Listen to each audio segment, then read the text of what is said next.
Howdy, folks. This is just a reminder that if you like this content, you can help me out by liking, commenting, and especially by subscribing. And be sure to hit the bell notification so you always get notified whenever I have a new video. Hope you enjoy this. Welcome back to Catholic Answers Live. I am Cy Kellett, your host, and this is the Folgers Coffee Hour. Good to the last drop. See? Right up to the last hour. We got good stuff this week. Jimmy Akin is here with us this hour, and it's Ask Me Anything. I'll give out the phone number, but the lines are already full, and they stay full, so you might have to dial a few times to get in. Jimmy will talk to you about anything, however, when you call, and anyone is welcome to call.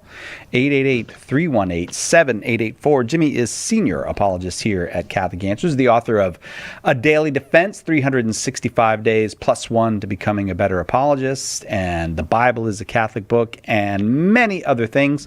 And, of course, the proprietor of Jimmy Akin's Mysterious World. Hello, Jimmy Akin. Very hello, Cyril Kellett. Very hello. I am a little worried about this show because I think I'm going to make reference to things we have discussed this week that will not air until weeks from now. Later. Yeah, it's possible. I do. So this is the seventh hour of radio that you and I have done together this week, counting a couple of pre-records we did. Right. And so then I start to think, we just talked about that on the air. I can bring it up again. And then I'll realize, no, it's not airing till October. So I am unstuck in time, as like a Billy Pilgrim. I've got a little unstuckness in time. So just stay away from Slaughterhouse-5. I will do that. Jimmy, today is Friday. What dropped on Jimmy Akin's Mysterious World? Part one of a two-part look at the Zodiac Killer. He was a serial murderer in California in the late 1960s and early 1970s. He sort of did most of his crimes kind of in a bunch, but then after that he carried on an extensive correspondence with newspapers in which he made threats, and it was really mysterious. He confessed to weird beliefs, like he was collecting slaves for his afterlife, and he included cryptograms, some of which were not solved for like 40, 50 years. And so today we looked at the early phase of his career, and next time we're going to look at the latter phase of his career. All right. Check it out at mysterious.fm or on YouTube or wherever you get your podcasts. Jimmy Akin's Mysterious World. Cryptogram is a code or... Yeah, he had coded messages that he would send and challenge people to crack them. And they did, but they have been cracked now, or should I just watch the? Almost all of them have been cracked. The ones that haven't, the one in particular that hadn't, is super short, and so the shorter it is, the harder it is to crack. Oh, that makes sense. Yeah, you have less material to work on there. All right, well, let's start in Texas. John's in Texas watching on YouTube. Thank you for starting us off this hour, John. Go ahead with your question. Hey, Mr. Akin. My question today is, how would you respond to Dr. James Madden's objections to near-death experiences that contain veridical information?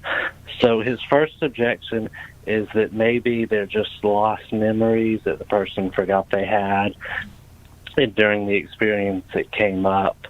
And then his second objection is that, well, maybe they just overheard staff. Like the case with the shoe, maybe she just heard someone mention the shoe outside the window, and then she had a near-death experience seeing the shoe and thought it was real. Okay, so in regard to the first one, near-death experiences are when someone either clinically dies or almost clinically dies, like, their heart stops and then the doctors get it restarted, but they continue to have conscious experiences during the interval when they're clinically dead, like they may have an out-of-body experience, they may see relatives or angels that greet them into the afterlife, they may go through a tunnel, they may encounter a barrier and be told you're going back, or they're given a choice, do you want to go back? And sometimes they include veridical information, which is information that the person did not know, and in fact that nobody may have known before the near-death experience, and it's too specific to be attributed to random chance, and it turns out to be true. And that would be evidence that they acquired this information paranormally during the near-death experience. So in regard to the first objection, there are many cases of near-death experiences where paranormal information is obtained that cannot be attributed to the person's memory. For example, sometimes the patient's eyes, like if they're going in for heart surgery or something, the patient's eyes will be taped closed, and they're taped closed before they enter the surgical theater. But then they're able to identify things from within the surgical theater that they could never have guessed. Like, for example, there's a famous case where a guy's heart was stopped, and he saw the doctor doing something that looked like flapping his arms, kind of like a chicken or something. And it turned out that this was a habit that this one surgeon had, who he did not know this surgeon. But the surgeon had a habit of gesturing with his elbows towards tools and stuff, towards surgical implements, to tell the nurses what he wanted them to hand him. And this was his way of not risking getting his hands to be unsanitized. And so the guy's eyes are shut, they're taped shut. There's no way he would know about this particular doctor's odd habit in the surgical theater. There are other cases where the person learns information, like my sister died, because he met her in the afterlife. That's not based on a memory either. He didn't know his sister was dead before going into the surgical theater. When it comes to the idea, so that's the response I'd make to the first objection. There are many NDEs that don't fit that pattern. With regard to the second objection, it could be stuff that is overheard while the person is unconscious. I'd make at least two responses. The first one is that you need evidence to support that hypothesis. Like you mentioned Maria's shoe, where a woman named Maria had gone into cardiac arrest, and while she was in cardiac arrest, she had an out-of-body experience and saw that there was a shoe on a ledge outside a window on an upper floor of the hospital. And in order to propose that she overheard this while she was in cardiac arrest or close to cardiac arrest, somebody in the surgical theater would have to know about that shoe. And you can't just assert that that's the case. You need evidence that someone knew about the shoe and that they happened to mention it while Maria was in the surgical theater. And we have no evidence that that's the case. There's also an additional barrier in that Maria did not speak English. Maria was a Spanish speaker, and so she'd not only have to have someone in the surgical theater who knew about the shoe and who talked about the shoe, but who talked about the shoe in Spanish. And that just completely does not fit the evidence we have in that case. There are also other near-death experiences containing veridical information which clearly were not talked about in the surgical theater. For example, there's another famous case where a brand new surgeon was left to deal with a cardiac arrest patient. It was very early in his career. He was supposed to be guided through this experience by other more seasoned doctors, and they didn't show up. They left him to deal with this cardiac patient himself, and he resentfully thought in his mind while he was having to do this, why did you abandon me in this way? Why are you leaving me to deal with this? He then had to stay with the guy for a while, and he got hungry, and they had brought the patient's food, but the patient wasn't going to eat it, so he ate it himself. But when the patient recovered, he not only knew the doctor had eaten his lunch, he also knew that the doctor had thought, why did you abandon me and leave me to deal with this myself? And obviously the doctor had not said that out loud. He had only said it to himself in his mind, and yet the patient knew about it.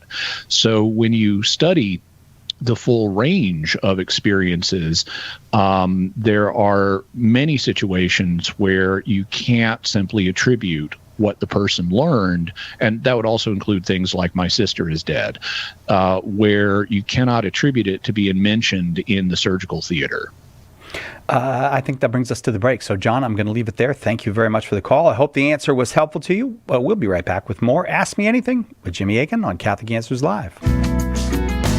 Miss a show? Make sure to catch up by downloading the podcast, available online at Catholic.com. Underwriting for Catholic Answers Live is provided by Real Estate for Life. Real Estate for Life connects homebuyers and sellers to real estate agents while supporting pro-life organizations. On the web at realestateforlife.org.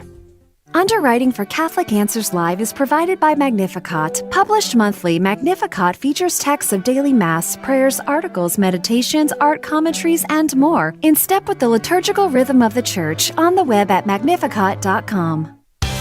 As the largest religious media network in the world, EWTN has an important role in educating others about our Catholic faith and spreading the good news of salvation. We invite you to explore our numerous pages of historical faith documents, prayers, teachings, and other current issues in Catholicism today. Visit EWTN.com and click Catholicism. EWTN is the global Catholic network.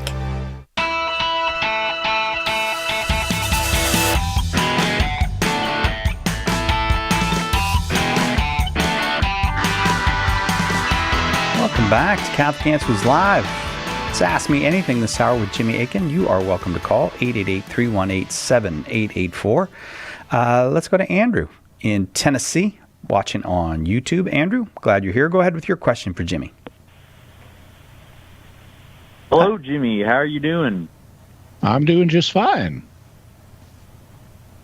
What can I do for you today? That's great. I'm gonna. Yeah. Well, I'll get to my question. So. I'm going to start this off by, so basically, my name is Andrew because my parents decided to name me Andrew when I was born, but realistically, they could have named me anything else. So my question is, Lord willing, if I get to heaven, is Andrew the name God is going to call me by? Basically, is that going to be my name in heaven, or is God going to give me a new name? Because in some sense, I feel that wouldn't be off the table because we know that Jesus gave Simon, son of Jonah, a new name. He gave him the name Peter. Yeah, well, it's not off the table because in Revelation 2:17, one of the promises that is given to those who overcome in this life, meaning those who get to heaven, is that God will give them a new name that nobody knows except that person. Now, obviously, God also knows the name because he's the one who gives it. But we do have this verse that speaks of God giving each of us a new name that, like, only we and God know. So that could be symbolic of something, but it also could be literal, in which case God could have a special private name for you. Other people might still call you Andrew, and God might still call you Andrew, but God also might call you by your new private name. So those are possibilities. I also have a question, though, about the extent to which we will actually need or use names in heaven, because names are linguistic markers that we use in this life where we have to use language in order to express ourselves. We, in addition to language, though, also have what is sometimes called the language of thought or mentalese. And we're so trained in this life to verbalize our thoughts that it can be a little difficult to think in pure mentalese without using language, but it is possible. I've had experiences like where I'm driving and I have to react to something really quickly, and I have the experience of thinking without using words, and I deduce, things very quickly about what do I need to do here, even though I'm not using language to do that. So mentalese is a real phenomenon, and in the afterlife, whether in the intermediate state or in the resurrection, I think there's a significant likelihood that we will not be bound to using language the way we are now. We'll still have the ability to use it, just like Jesus did after his resurrection, but we may not need it. We may be able to think and communicate in pure mental ease, at which point we may not need names in any literal sense, though we, of course, could still have them and use them.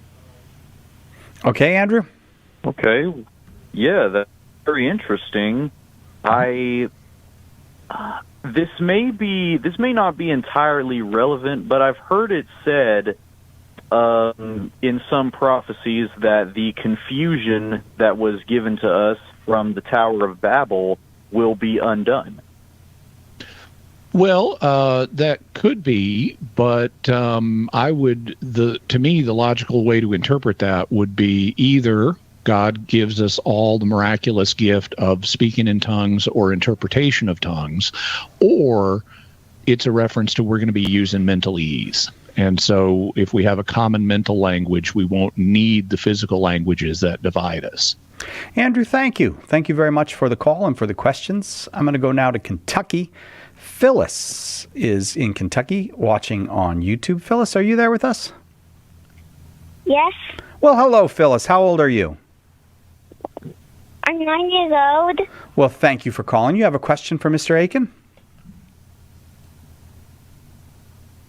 How many pipes do you have? How many pipes do I have? Well, I haven't actually counted, but I've been a pipe smoker since I was quite young, and I've collected them for many years, and so it's certainly in the dozens. I would guess, I don't know, somewhere between 1 and 200 probably. Whoa! Did you expect it to be that many, Phyllis? Well, Phyllis sounds very...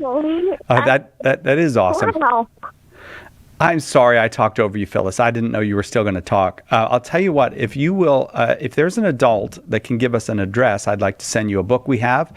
It's called The Truth Is Out There. It's a graphic novel, and if the adult there would like us to send it, all they have to do is give us an address. Phyllis, thank you very much for the call. I'm going to Michael in Columbia, South Carolina. Now, Michael, thank you for waiting. Go ahead with your question. Hey, Jimmy, how are you doing? Hope you're doing well. Thank you. So my question is, about 5 months ago, my brother-in-law passed away unexpectedly. Oh. Thank you. It did result, for me, spiritually, in a significant reversion back to Catholicism. So in that sense, I guess I'm thankful. But I certainly hope and pray daily that he's in heaven or purgatory. But in so much as I don't know that, assuming I go to heaven, which I plan to, what would God do to relieve any pain felt if my loved one is not there? Well, the book of Revelation at the end tells us that there's not going to be any pain or sorrow or anything like that in heaven. And so we know God's going to do something. The question is, what is it going to be? And the church doesn't have a teaching on that, so all we can really do is speculate. One of the common opinions is that by exposure to the great goodness of God, it will drive out all sorrow.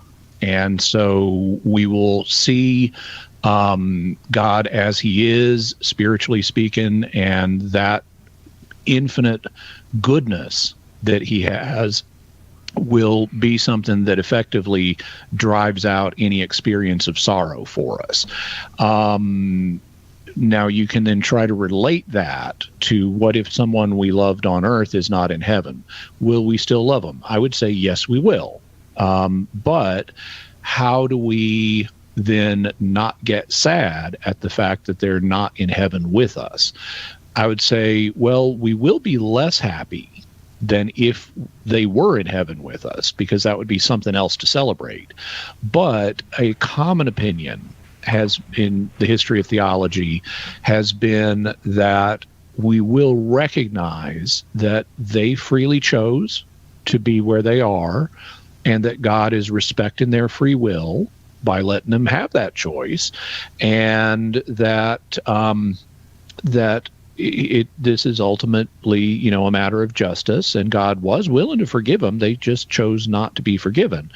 And so as a result of a combination of those factors, we'll be enabled not to be sorrowful over it, because we'll see things from an ultimate perspective where the fact they're not with us makes sense from that perspective. Having said that, there are other options, and we don't ultimately have a final answer to this question, but that's some of the speculation. Michael, thank you for the call and for the question. Jimmy? And want to encourage folks to pray for Michael and his brother and for everyone in similar situations. Indeed, and I know people will, Michael. Thank you for the call. I'm going to go up to Newfoundland, Canada now, where Colin is listening on our website, Catholic.com. Colin, welcome. Go ahead with your question for Jimmy. Hi, guys. Hi. So my question is, could the origin of some textual variants within the New Testament be due to multiple editions made by the original authors? For example, John could write one copy of his gospel, then while copying out a second say, ooh, the story of the woman caught in adultery would go good right there, and then add that event in and send off both copies, starting two manuscript traditions. Do you know if there's any scholarship around that kind of possibility? This is actually something that has been discussed in recent scholarship, not that I'm aware in regard to the story of the woman caught in adultery. But in general, there has been a recognition that when they launched books, they made multiple copies of them. John he wouldn't have just written one copy of his gospel and sent it to somebody. He would have, after he did the initial draft, he would have taken it to a scriptorium and had scribes copy out several copies that he would then send to multiple places. You can really see that clearly, for example, with the book of Revelation, which is sent to 7 different churches. And so obviously there were at least 8 copies of it in the first edition, one for each of the 7 churches, and at least one that John would have kept himself. So that we would expect that pattern to occur with books of the Bible in general. There wouldn't have just been one copy. Even with letters to individual churches like St. Paul's, he would have kept a copy for his own records. That was standard practice. And then there would be at least a second copy that he would send to the church in question. And because of this, you have to ask the question, could there be manuscript differences that the scribes introduced? It's also possible, as you mentioned, that there could, and I'm hesitant to go this direction because we don't have manuscript evidence for it, but there could be multiple editions produced by the same author.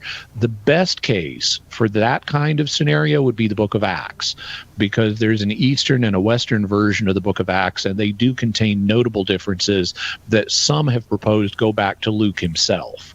So this is, like I said, I don't know about people trying to explain the story of the woman caught in adultery this way, but this is something that is actively under discussion in scholarship today.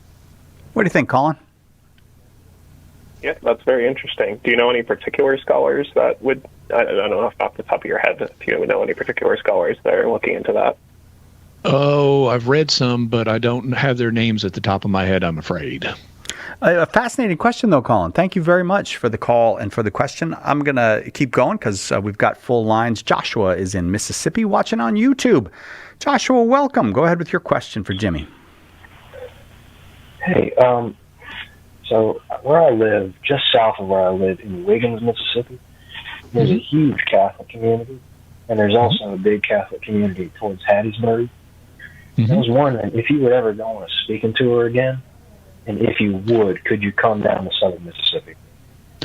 Well, I don't really do speaking tours, but I do go and speak. And so as long as I can drive somewhere, and I can drive to Mississippi, if you or one or more of the communities down there would like to have me come down and speak, I'm quite open to that.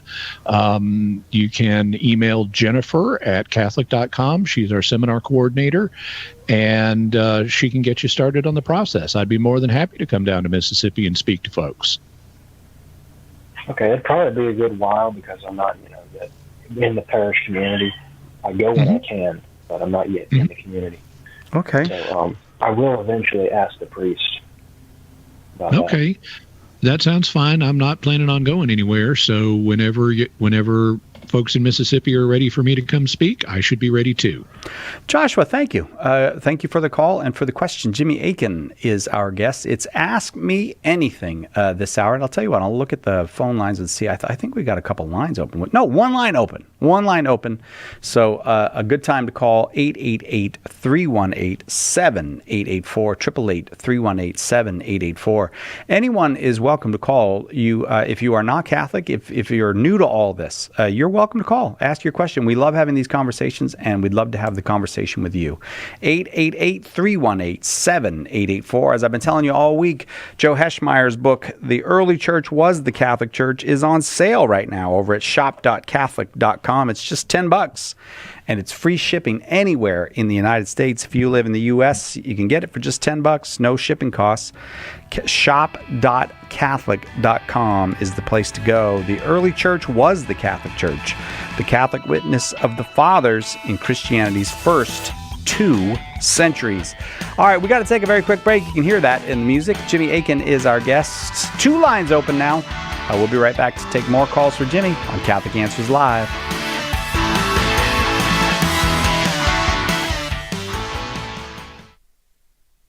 What was the church like in its infancy? In a word, Catholic. And Joe Heschmeyer has the receipts. In his best-selling book, The Early Church Was the Catholic Church, he gives you the details from the historical records of the first 2 centuries of Christianity.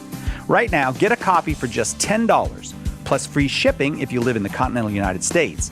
Get more information and order The Early Church Was the Catholic Church at theearlychurchwascatholic.com. Why We're Catholic is the one book you can hand to anyone to invite them into or back to the Catholic faith. With more than 400,000 copies sold, Trent Horn's book has had a #1 ranking on Amazon.com for 5 years running. Now available in softcover, bulk cases, ebook, and on Audible. Find out what the excitement is all about. Order your copies of Why We're Catholic at shop.catholic.com or visit whywearecatholic.com. As we read the Gospels, every Christian faces the question again and again, what does Jesus mean? Getting the answer right is critical to both growth in holiness and fruitful evangelization. Want to know Jesus better so you can introduce him to your friends? Then it's time to get serious about understanding his words. Why not join Catholic Answers for our 10th annual Apologetics Conference? Learn from me the parables, sermons, and conversations of Jesus Christ. September 26th through 29th, right here in sunny San Diego. Learn from our guests, Dr. Scott Hahn and Kimberly Hahn, Dr. Ray Garendi, Father Sebastian Walsh, Billy Junker, Father Paul Check, and, of course, all of your favorite Catholic Answers apologists. It'll be 4 days of fun, faith, fellowship, and a live radio show.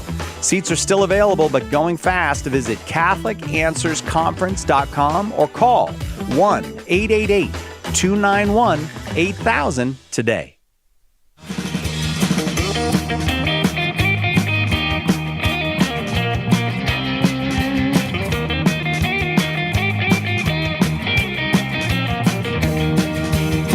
Welcome back to Catholic Answers Live. I'm Cy Kellett, your host. Jimmy Aiken is our guest. Your calls are welcome. It's an Ask Me Anything this hour, 888-318-7884. And there's pretty much a couple ways to go to the top of the line if you want to get your question in. First one is be 9 years old and name Priscilla, and then we'll bump you right up to the top of the line. The other one is just come into the studio. And Drago, from right here in San Diego, but not originally from San Diego, is in studio. Welcome. Thank you for coming in. You got to get right on the mic if you're going to I'm in the mic, Cy. And listen, last time I came here, I brought bagels. Oh, I remember that. Yes. Yes, but this time I brought some keys because that dovetails into my question. The keys to the kingdom of heaven, baby. We're Catholics, right? I didn't know we were going to get a whole performance. I'm so happy, Drago. All right, go ahead. What's your question? That I assume Peter is going to come up, but well, yeah, we got to. You know, we have the Pope, we have Peter. So Matthew 16, the keys to the kingdom of heaven, and we talk about Isaiah 22 and what Revelation, key of David. And some people told me, well, Drago, come on, that's the keys in Matthew 16, but what is a singular tense key of David? It can't be the same thing. And I'm like, it is, but I don't know. I need a better answer, so I'm hoping to get your advice, Jimmy. Yeah, so there is a difference in the way the keys, which is in the plural number, not actually tense. Tenses apply to verbs. But it's in the plural number in Matthew 16, but then in Revelation 3, it's in the singular number, the key of David. And both of these passages hark back to Isaiah 22, where we're told that the chief steward of the house of David had a key, singular number, on his shoulder that was a badge of office. So it is true that there's a difference in the number in these two passages, but it's also clear to biblical scholars that both passages are drawn on Isaiah 22, because that's the only place in the Hebrew scriptures where a key is used to symbolize anything. There is like one other reference to using a key to open a door, a physical door, after one of the judges has killed has assassinated a foreign king, and his servants have to use a key to open the door to find the king's body. But that clearly is not in the intellectual world behind that Matthew 16 and Revelation 3 are drawn on. In both cases, we have a key that's connected very clearly with authority. So in Revelation 3, Jesus has the key of David, which is clearly representing his Davidic authority. And in Matthew 16, Jesus says, I'll give to you, Peter, the keys of the kingdom. And the reference to the kingdom clearly, again, invokes rule and authority. And so consequently, even though there is a difference in the number, both of these are drawn on Isaiah 22, and that fact is not controversial among biblical scholars. If you want to go further and say, well, why is it different? Is there some lesson we can learn from it being plural in Matthew and singular in Revelation? Well, maybe, but that gets more speculative. If I were to speculate on the matter, the first thing that strikes me is immediately after Jesus says he'll give Peter the keys, he says, whatever you bind on earth shall be bound in heaven, and whatever you loose on earth shall be loosed in heaven. And so I would say, if I'm speculating along these lines, that giving him the keys to the kingdom includes the power to bind with one key and the power to loose with another key. So that could be why it's plural in this context, whereas it's singular in other contexts. Drago, that was pretty good, right? Can I ask a follow-up clarification? Please do. Yep. Okay, so the binding and loosing for sure, right? That there's the authority there. Now, is there some probability that the keys in Matthew 16, Jesus is using that expression in a disconnected way from Isaiah 22, or is it like, no, like he is for sure doing a callback to Isaiah 22, even if we accept, yes, this is the authority, he is establishing the papacy, but the specific use of word keys, is there a possibility he's just introducing it as a new thing, or is he for sure doing a callback to Isaiah 22? Well, anything's possible, but that doesn't mean anything's probable. The very high probability is he is consciously thinking of Isaiah 22 here. Yeah. Drago, thank you. Thank you. And every time you bring something, you brought bagels, you brought keys. I just want to say I really enjoyed the bagels. That's, you do what you want next time you come. But. All right, thanks. Thanks, Drago. We're going to West Palm Beach, Florida. Tommaso in West Palm Beach, Florida. We are glad you are here, Tommaso. Thank you for coming. Go ahead with your question for Jimmy. Hello, Jimmy. How's it going? Going okay. I got kind of a complex question. So I'm a young Catholic, just started my first year of college, and I'm taking an intro to philosophy class. So we went through like the argument of evil, and we went through specifically like Mackey and Hicks. So one thing, like Mackey makes the point that God is not omnipotent because he could have made us with free will, and we always make the right choice. And then Hicks responds by saying that it's like a logical impossibility for God to do that. But when Hicks said that, I kind of had the thought, like, if God can't give us free will, but also let us make the right choice every time. I feel like that's kind of contradictory to what happens in heaven. So I kind of want to, like, can you reconcile that for me? Like, how does God allow the evil on earth while also making it make sense for no sin in heaven? Okay, so we got a bunch of issues here, and I'll try to deal with them expeditiously. One question that is related to this is, will we have free will in heaven? And the church doesn't have a teaching on this, so it's a matter of speculation. And some folks might want to say, well, no, we won't. God's going to take away our free will. If we choose good, then God will take away our free will, and we'll just be good from that point on. No freedom involved. Or if we choose bad, God will take away our freedom, and we'll just be bad from there on with no free will involved. But I don't think that's going to be the case. I think that we're going to still have free will. It's just that our freedom is going to work differently than it does in this life. In this life, we have the freedom to both choose among many different goods and among many different evils and among many things that just appear to be neutral. And so we have a wide range of things that we can choose among. Some of them good, some of them neutral, some of them evil. In heaven, we're going to be confirmed in good, so the ability to choose evil things will go away for us. We'll still be able to choose among a bunch of good things and maybe even neutral things, just no bad things. So we'll have a restricted range of freedom there. And the converse would be true for people who are in hell.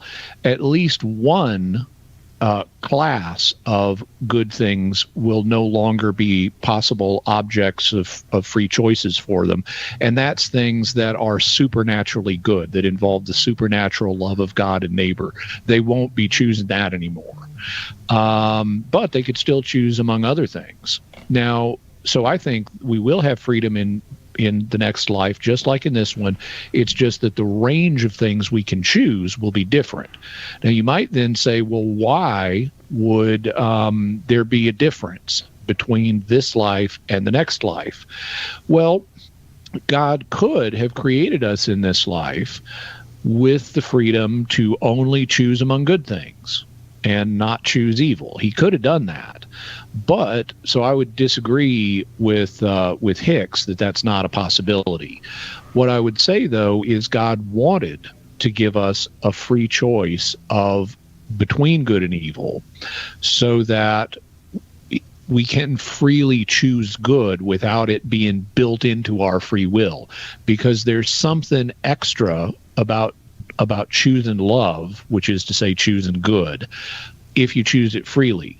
It's like in the Stepford Wives, these men build robots of wives who are going to love them, but the robots don't have any choice. And so there's something cheap about the love that the Stepford Wives have for their husbands, because they didn't freely choose to either love or not love their husbands. And in the same way, God wants us to be able to freely commit to love, which is God is love, so we're freely committing to him, or not freely commit to him. There's a certain added quality to the dignity of the choice if it allows the person to either choose God and love or not choose God and love. But then once we've made that choice, once we're committed to the path, well, then we're committed. And so in the next life, we'll be committed to whichever we've chosen, and we'll still have free will, but it'll be over the range of things that we have chosen. If we choose good, we'll have the ability to choose among good things. If we have committed to evil, we'll have the ability to choose among evil things. Now, Tommaso, does that help you? I kind of, yeah, that makes sense. I have like a follow-up question. Quick. But so does everybody. What's yours? I kind of mimicked that to my teacher, kind of like what you said, and she just said, because I think she's an atheist, she said basically, like, oh, but if God was all powerful, he'd be able to make us so she basically just said it like back to me, like why would God not make it that way, if that makes sense? Like there was kind of a disconnect. Well, disconnects happen, and if she's just repeating to you stuff that's already been said, you can just repeat back to her stuff that's already been said. Like I just said, there is a difference between being able to freely choose good or evil. There's an added value to that we have in real life, but that the Stepford wives don't have. Tommaso, I'm going to leave it there because it's break time. Thank you for the call and for the question, and lots more calls for Jimmy coming up right after this on Catholic Answers Live. There's only one Catholic Answers Live. The Catechism defines evangelization as the proclamation of Christ and His gospel by word and the testimony of life. But what does that look like in real life? It looks like St. Paul street evangelists out in the public square sharing the good news. We're a Catholic nonprofit that starts conversations by handing out free sacramentals. Then we employ our method of listen, befriend, proclaim, and invite. Catholic Answers is supported in part by St. Paul Street Evangelization. Visit streetevangelization.com to learn more. At EWTN Radio, your family. And because you're a part of our family, we value your opinions on what you hear on EWTN. You can call our listener comment line 24/7 at 205-795-5773. We value your comments, your questions, and any suggestions you may have to make EWTN Radio even better. 205-795-5773. And thank you for listening to EWTN Radio.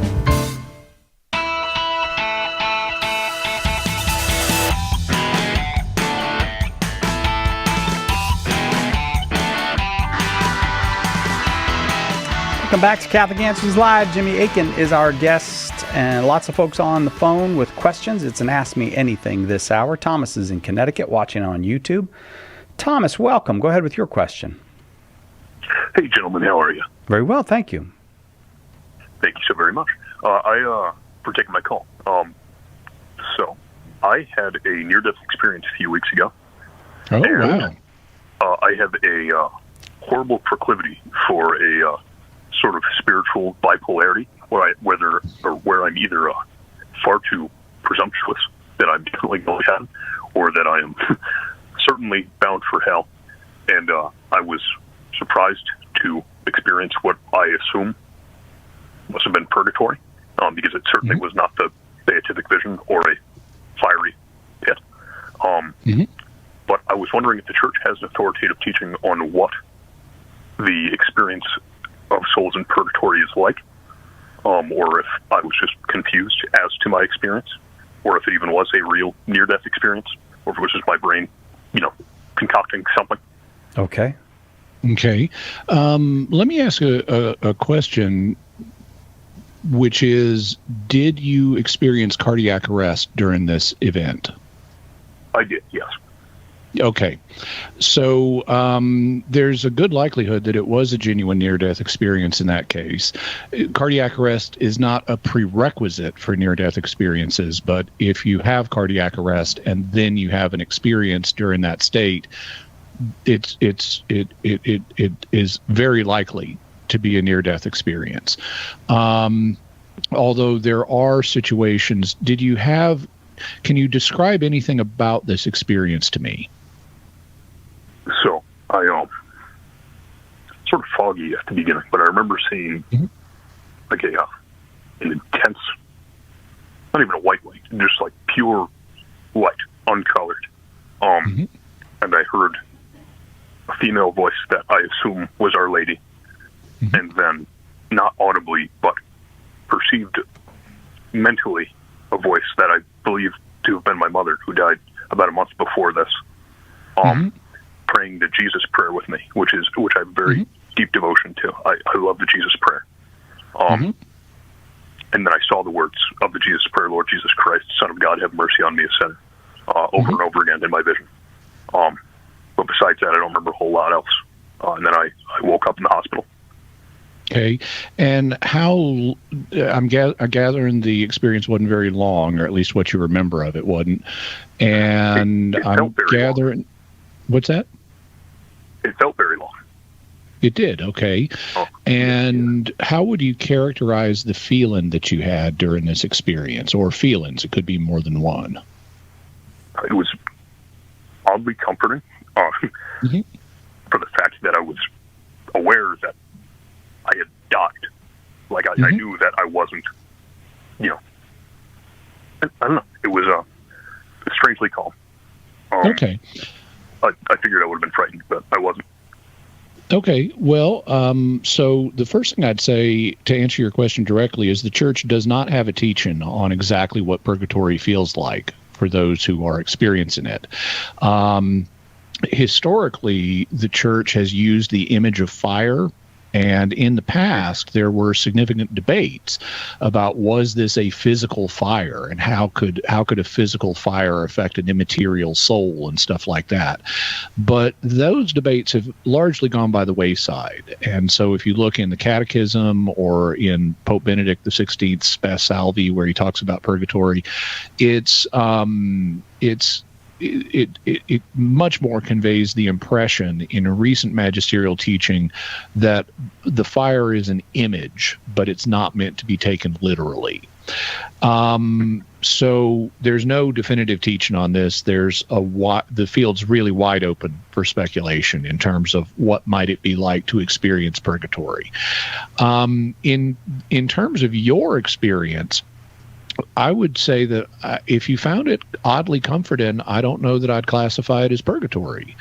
You weren't yet in the full joy of heaven, but then there's a transitional period that is even reflected in Scripture where, Jesus in his parable of Lazarus and the rich man, he talks about how when Lazarus died, the angels came and took him to the bosom of Abraham. And that implies a transitional period following death before you get to your final destination. And so I would say your experience, you were in a preliminary stage of this transitional period. And so you can't expect it to be the full glory of heaven at this stage. The fact that you found it oddly comforting could mean that you're on your way to heaven with no purgatory, or that you were on your way to purgatory, which might be intense, but you'll still get to heaven, or you're on your way to heaven with a very mild purgatory. It also could be because of it also could be that there are additional aspects of the experience that you weren't able to bring back into your memory. Because if this experience is happening when you're out of your body and then you get back in your body, you may not be able to retain everything about the experience. In fact, that's commonly reported with near-death experiences. People will say things like, oh, I knew all this stuff, but I just can't remember it. Or at least I know there's more to this experience, I just can't remember it. And so it could be that there are additional aspects to your experience that you weren't able to bring back and remember. But it would seem to me like the experience was fundamentally positive, whether it involved purgatory or not. Okay, thank you. Slight follow-up question. If I'm correct, and that other voice that I was perceiving was my mother, would it then be permissible by church teaching to venerate her as a saint? Like personally, obviously not. Oh, you can venerate any person that you think is in heaven as a saint. You don't need church approval for that. Church approval is needed if you want to do it under church auspices, like include the name in the litany of the saints when you're saying it in church as an official church act. But in terms of private devotion, if you think your mom's in heaven, by all means, think she's in heaven, think she's a saint. That's totally fine.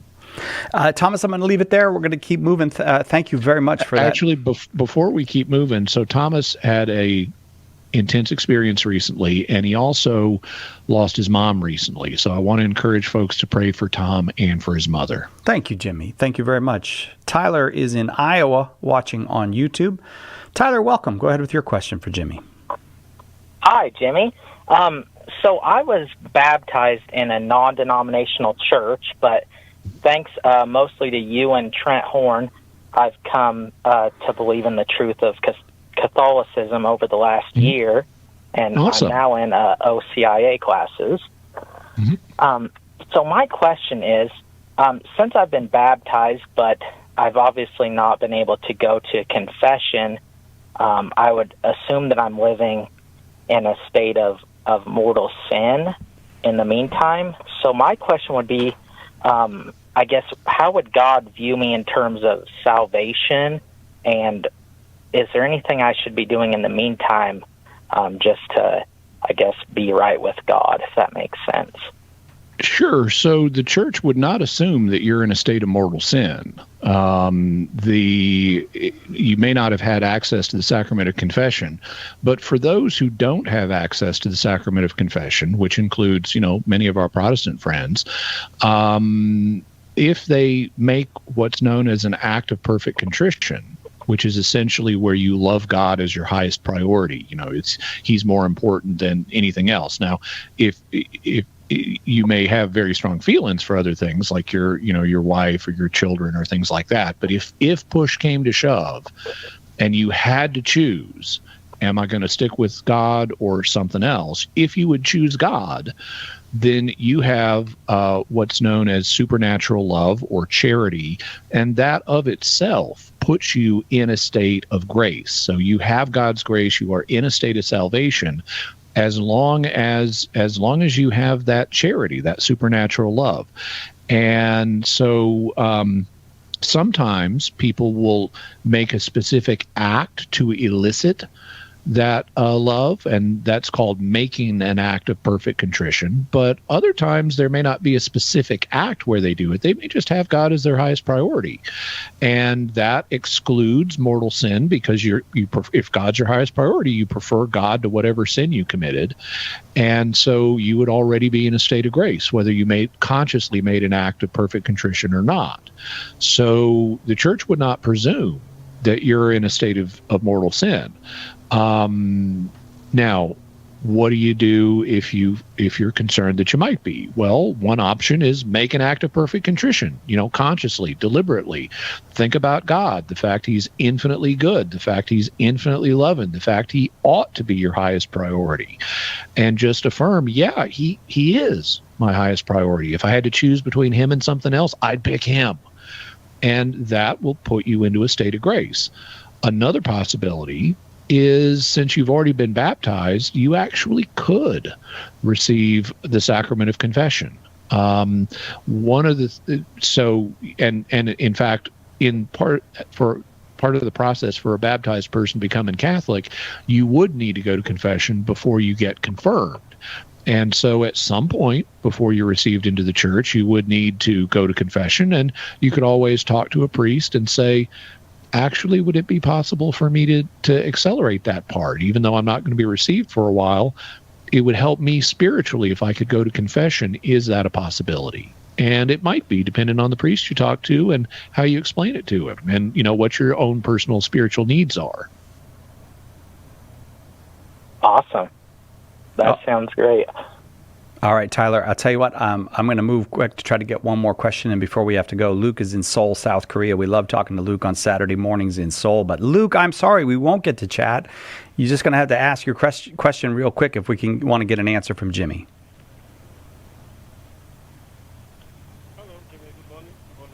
We're having trouble hearing you, Luke. Is the volume? Can you try it again, Luke? Let's see if we can hear you. No, we have a bad connection. Let's just read Luke's question. So Luke's question is, were all of the 95 theses that Martin Luther wrote wrong? And the answer is no, they weren't. These were 95 debate propositions, things that could be debated. And when the Pope responded to Luther's write-ins, he did so in a bull called Exsurge Domine, and it didn't include condemnations of all the 95 theses. So quite a number of the 95 theses are not problematic. And so Luther wasn't wrong about everything in there. He was wrong about some things that he proposed for debate, but not everything. Luke, I hope that was helpful to you. I'm so sorry we couldn't hear you, but I hope you will enjoy your Saturday morning breakfast there in Seoul, South Korea, and maybe we'll talk to you another week coming up before too long. Jimmy Akin has been our guest. Check out Jimmy Akin's Mysterious World at mysterious.fm, especially this week if you're interested in the Zodiac Killer, with a two-part two-part, two-episode look into the Zodiac Killer starts today. Also, there's 350 or more other episodes there at Jimmy Akin's Mysterious World. You can also find it on YouTube or wherever you get your podcast. As you can tell, because the music is playing, we are at the end. Jimmy, thank you very much. Enjoyed the hour with you. My pleasure, Cy Kellett. And that will do it for us. And before we go, just one more reminder that if you like what you've watched, you can help me out by liking, commenting, and especially by subscribing. I'm trying to grow my channel, and I'd really appreciate your help. Thank you, and God bless you.